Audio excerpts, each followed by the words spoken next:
Today we're going to talk about customer segments. Who are you building your value proposition for?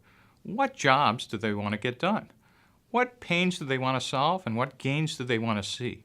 And at the end of this, what you want to find is what's the archetype or persona of who you're building the product for.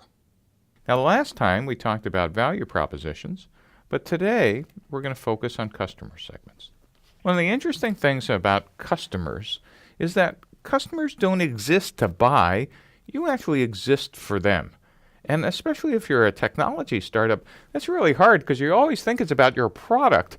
And it's hard to remember that it's actually about the people on the other side who are going to buy. And so one of the things you really need to understand is who are they and why are they going to buy from you?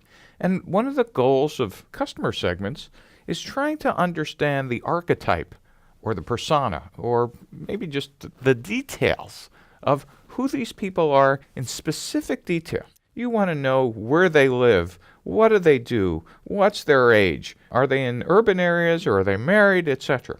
And why do you want to know that? Because it will help you figure out how to not try to boil the ocean by trying to get everybody in the world to buy your product, but figuring out who specifically is interested and why makes it incredibly easy to sell and have them want your product when you understand who they are and what their motivations are.